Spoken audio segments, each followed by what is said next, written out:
Before we even introduce ourselves, a question. If you could bottle one moment of your day and keep it forever, what time would it be? Not a highlight, not an achievement, just a time that feels like yours, a time you'd choose on purpose. What would it be? Ooh, you're making me choose my favorite child here. But fine. It's the early morning. Not a glorious sunrise, but that messy, sleepy hour right after my alarm. Something about it I can't quite put my finger on. But you can't ask that and not answer it yourself. I fully plan to answer. I never ask what I can't answer myself, but let me savor the suspense a moment. Here's a hint. My answer is the exact opposite of yours. It may shock you or bore you. Let me savor the suspense. Now I'm genuinely intrigued. The opposite of early morning. So you're either a noon person, which is frankly bizarre, or a night person, which is respectable. I'm holding you to that hint, Emma. Consider me held to it. But first, hello, and a warm welcome to everyone listening. I'm Emma, and this is Jake. Today's conversation is about your favorite time of day, whether you're a lark or a night owl, why some hours feel like gold, and how to reclaim the hours that matter most to you. And we'll also unpack why society worships morning people while side-eyeing the night owls, plus a little game, a couple of confessions, and a new way to look at your own day. Stick around, this one gets personal. Right, so back to you, Jake, the early morning guy. Walk me through it. What does your favorite hour actually look like? Give me the full picture, not the postcard version. Picture this. 5:40 in the morning. The house is still dark, except for the kitchen light. My wife and the cat are asleep. I make a coffee, black no sugar, and stand by the window, watching the street slowly wake up. It's my island of calm before the day gets loud. An island of calm. I love that. But how do you even get up at 5:40? My alarm at that hour would be a declaration of war. It used to be war. 10 years ago, I couldn't get out of bed before 9 if my life depended on it.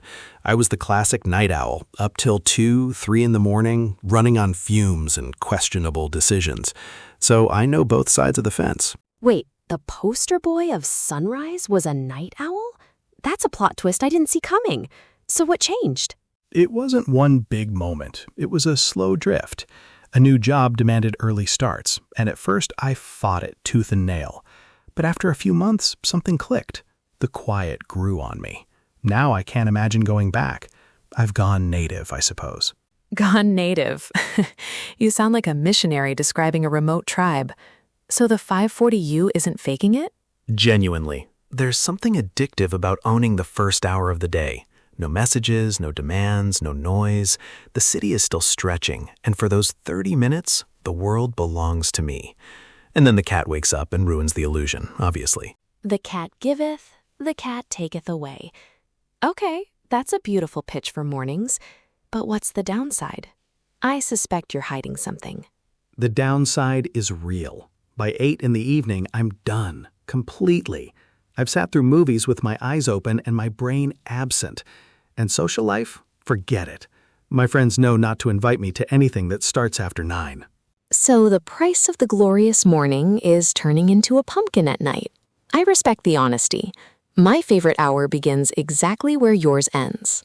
I knew it. I absolutely knew you were going to say the night.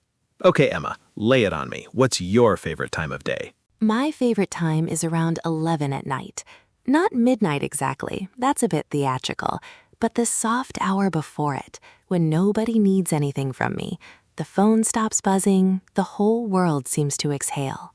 That's lovely. The world seems to exhale. But at 11 at night, aren't you exhausted? I'm practically asleep by then. What do you actually do with that hour? That's the best part. I do nothing productive. I read, I sketch, I stare at the ceiling and think about nothing. It's my decompression chamber, the time I shed the day like a heavy coat. Honestly, it's the most honest hour I have. A decompression chamber. I love that.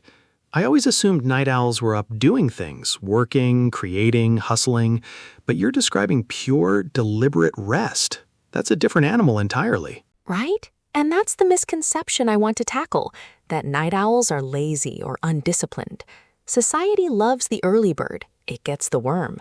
Meanwhile, we night owls get judged for sleeping in, as if the morning belongs to everyone by default. Ooh, that's a sore point. You've been burned by early morning lectures. But where does that judgment come from? Who decided mornings were morally superior? I think it's historical. Centuries of farm work and factory whistles made early rising the respectable default. If you're not up with the sun, you're somehow wasting it. My grandmother used to say, the morning is half the day, a proverb in many languages, funnily enough. The morning is half the day. I've heard that too, usually from people who've done 3 chores before I've opened my eyes. But we're both right about our own hours. The question is why we force everyone into one mold. Exactly, one mold. And here's the irony. Science is on our side. Researchers study chronotypes, our natural body clocks, and they found some people genuinely peak in the morning, while others hit their stride late at night. It's biology, not laziness. Wait, my 5:40 awakening and your 11 p.m. sanctuary both written in our genes? That's oddly comforting. I always assumed I'd trained myself into mornings. Maybe I grew into what I was always meant to be. Something like that. Though, small confession, part of it is habit and choice. The night is the only time no one can reach me, and I've learned to treasure that silence. And the morning is the only time I feel truly sharp. So let's admit it. Our favorite hours aren't about the clock. They're about what that hour gives us. Silence, ownership, a sense that the day is ours. Mine at dawn, yours at dusk. Different hours, same hunger. Same hunger. Going on my list of things Jake says that I'll absolutely steal. But before we get too poetic, the elephant in the room, or rather, the golden hour. Sunrises and sunsets. I suspect we disagree about which one wins. Oh, we're gonna fight about sunsets versus sunrises now? This is the content I live for. Your team's sunset, and you're about to tell me it's more colorful. And I'm already preparing my sunrise defense. Team Sunset, absolutely. And not just because it's colorful. There's a name for that light, the golden hour. The hour around sunset when everything goes soft and amber. And it's not just pretty. It feels like the day is forgiving you. The day is forgiving you. Beautiful. But I have a counterargument. Sunrise light is the same gold, but it's earned. You've survived the night and made it to the start. Sunset is the reward. Sunrise is the promise. And I'd rather bank on a promise. Sunset is the reward. Sunrise is the promise. You're dangerously quotable today. But I'll concede this round. They're both golden, literally and figuratively. Maybe the point is that we both notice the light at all. Now that's a compromise I can live with. And this is where language gets interesting. English is full of time idioms, and almost all of them reveal our attitude toward the day. Want to hear a few? I'll explain them like a friend, not a teacher. Always. Hit me with your best time idioms. And remember, keep it natural. No chalkboard voice. Deal. We've got the crack of dawn, very early morning. So early the sky is barely cracking open.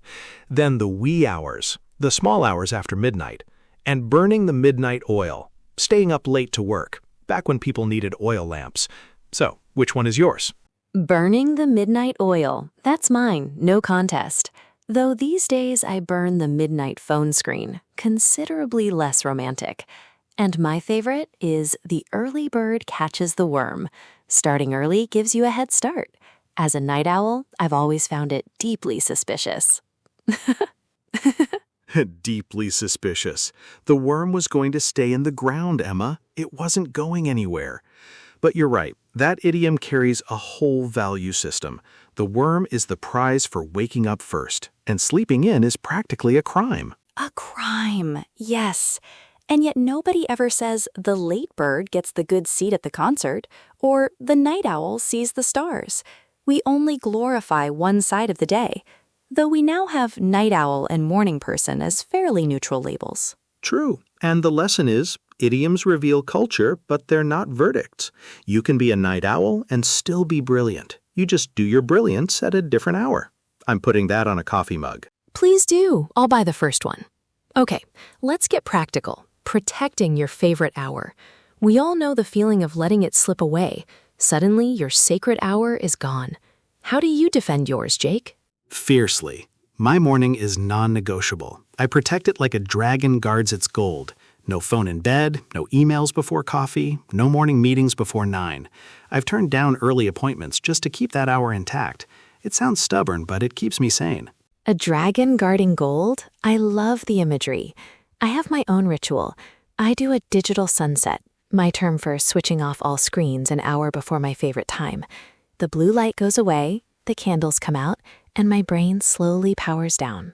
Digital sunset. I'm stealing that. But here's a question. Do you ever feel guilty about it? Guarding your time so fiercely? Saying no to things? I sometimes feel antisocial, even though I know I'm just protecting my rhythm. All the time. When I turn down a late invitation that would eat into my wind-down time, I hear my grandmother, "The morning is half the day." And then I remind myself, rest is not laziness. Protecting your peace is a skill, not a flaw. Rest is not laziness. I wish someone had tattooed that on my forehead at 20. Back then, I measured my worth and how busy I looked. Now it's how recharged I feel. The lesson is still settling in. I think that's the real heart of today's topic. Your favorite time of day isn't just a preference. It's a mirror. It shows you what you actually need. Silence, company, rest, motion. We all need different things at different hours.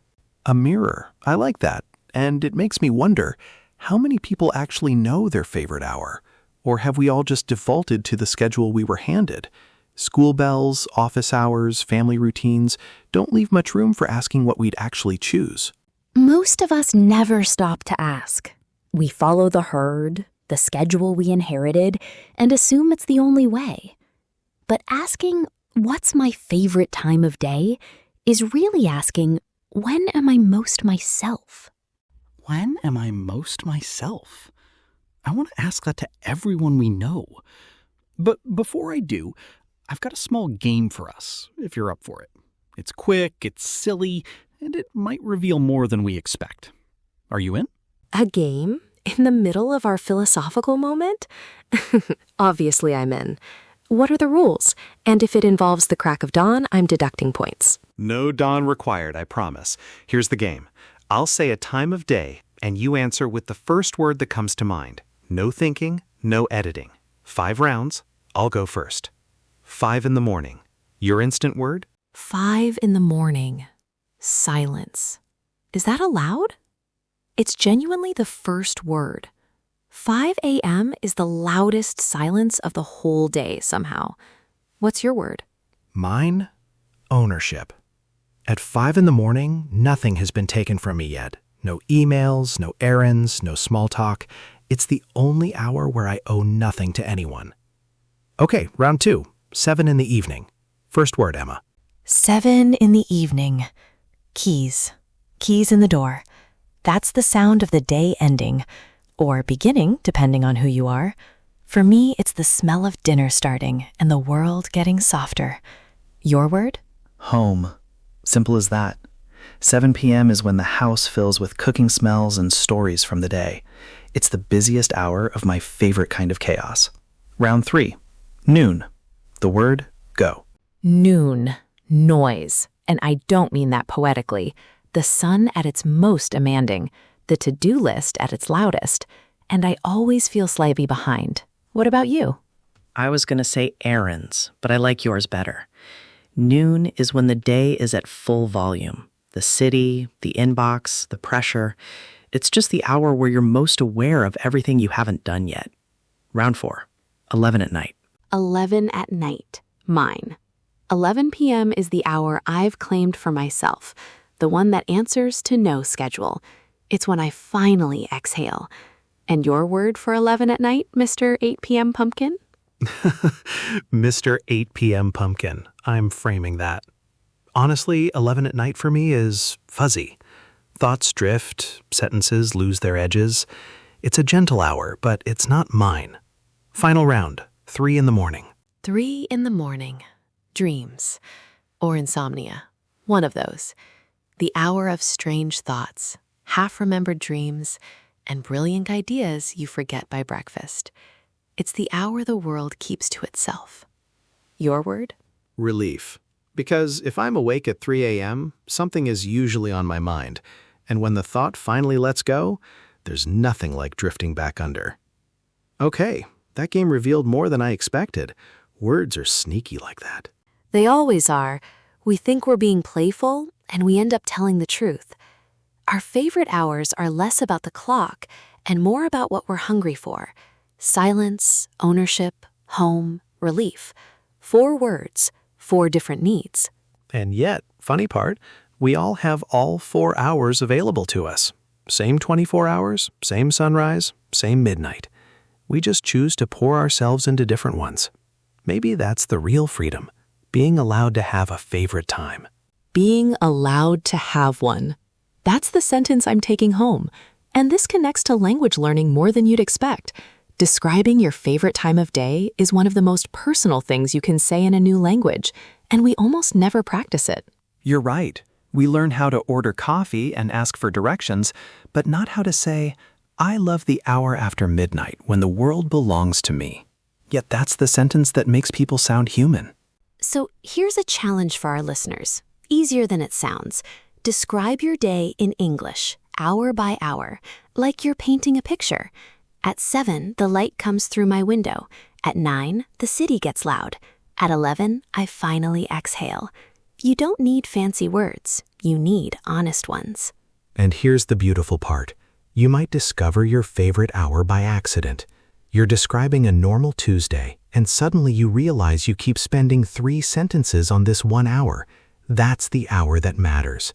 Your language will show you your own heart. Your language will show you your own heart. The most poetic thing you've said all episode, and I've been counting. But let's get practical. What about people whose days are so packed that every hour feels the same? Any advice? Yes, simple, though not easy. Steal back 10 minutes. Not an hour, not a grand ritual. 10 minutes. At any hour that feels even slightly yours. 10 minutes of a book, a walk, a ridiculous hobby. Because you don't need a favorite time. You need to prove your time is yours. You don't need a favorite time. You need to prove your time is yours. Okay, one last game. Quickfire with a twist. I'll describe a moment. You guess the time of day. First, the fridge hums, the street lights flicker on, and someone's dinner is burning slightly on the stove. 6:30 in the evening. Dinner time chaos. My kitchen smells like ambition and regret in equal measure. My turn. A phone alarm rings. A hand slaps it silent, and someone lies in the dark negotiating with the universe for 5 more minutes. 6:50 in the morning. And that negotiation is real. I've been in those talks many times. Your turn. A kettle clicks, the street is empty, and a cat watches from a windowsill like a tiny philosopher judging everyone. 5:45, my hour, my cat. That philosopher judges all my life choices. One more. The city finally lowers its voice. The last bus sighs past, and a person in pajamas opens the fridge and finds peace. 11 at night, the fridge is a portal to a quiet world. And in pajamas, no less. That game was suspiciously revealing. We can't hide who we are, even in a guessing game. Nope, the hours we love always leak out. Final question. If you could freeze one single moment of the day and keep it forever, which would you pick, Emma? Oh, that's beautiful. Let me think properly. I'd pick the moment the last light leaves the sky, when the day hands itself over to the night. That handover, that breath between worlds, I'd keep that forever. What about you? I'd freeze the moment my alarm hasn't gone off yet. Those last 30 seconds of sleep. No, that's a cheat answer. Honestly, I'd freeze the first laugh of the morning. Whatever makes my family laugh before breakfast. Everything else is negotiable. That's not. Everything else is negotiable. That's not. The most Jake thing you've ever said, and I mean that as a compliment. Okay, let's gather everything we've learned and give our listeners 3 takeaways. You take the first 2, I'll take the last. Deal? Deal.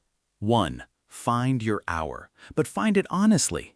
Ask when you feel most like yourself, not when society says you should shine. 2. Protect it like a dragon guards gold, and without guilt. Saying no to what steals your hour isn't rudeness, it's self-respect. And 3 from me. If you don't have a favorite hour yet, don't panic. You're not broken. Some seasons of life are just loud. Start small. Steal 10 minutes. Notice what recharges you, and let the answer come slowly. It doesn't need to be a dramatic revelation. It can be a quiet discovery. And for our English learners, one more gift. Your homework this week, record yourself describing your day in English for 2 minutes. Don't script it. Just talk. The sounds, the smells, the feelings. Then listen back and be kind to yourself. You'll hear mistakes, and a person describing their life in a second language, that's remarkable. A person describing their life in a second language, that's remarkable. It makes me want to learn a third language. But we promised our listeners a question to carry with them. I think we've been circling it all episode. Jake, say it with me. What time of day am I most myself? Ask yourself that tonight, literally tonight, at your favorite hour. And whatever the answer is, guard it. That hour is a gift you give yourself, and nobody else can open it for you. Hold on. I promised I'd answer my own question, and I want to close properly. The moment I'd bottle forever isn't 11 p.m., and it isn't sunset. It's the moment right before I fall asleep, when the day has been lived and I'm at peace with everything I did and didn't do. That's my favorite time of day. And that's the answer I didn't see coming, and the best one yet. Because it's not about the clock at all. It's about the feeling. To everyone listening, find your hour, claim it, and don't apologize. The day is yours to arrange, not to survive. The day is yours to arrange, not to survive. I want that embroidered on a cushion. Thank you all for spending part of your day with us. If this made you think or smile or notice your own favorite hour, share it with someone. Tell them your word, your hour, your ritual. And if you're a night owl, don't let anyone make you feel guilty about the moon. If you're an early bird, enjoy the quiet dawn. And if you're somewhere in between, welcome to the most comfortable club of all. No membership fee, and the hours are flexible. The hours are flexible. Best club pitch I've ever heard. Okay, last thing, a promise, not a goodbye. Next time you look at a clock, any clock, remember this conversation for 1 second. Ask yourself, is this hour mine? And if it's not, go claim it, even 10 minutes of it. 10 minutes. That's all it takes. Take care of your hours, and they'll take care of you. Goodbye, everyone, or good morning, or good evening, or a good 3 in the morning. Whatever hour it is where you are, make it yours. See you next time. Wait, before we truly go, one more thing I should have said at the start. Thank you for choosing to spend part of your favorite hour with us. That's not a small thing. That's a gift, and we don't take it lightly. And if this episode becomes part of your routine, your morning coffee, your midnight wind down, then we're honored to live inside your favorite hour. Okay, now we're really done. Goodbye for real this time. Goodbye for real. And one final reminder. The best time of day isn't the one the world praises. It's the one that makes you feel most alive. Find yours. Treasure it. And if you can't find it yet, keep looking. It's waiting for you somewhere between dawn and midnight. And when you find it, you'll know, because time stops feeling like something you're racing against and starts feeling like something you're part of. That's the whole secret. Take care of yourselves and take care of your hours. Bye, everyone.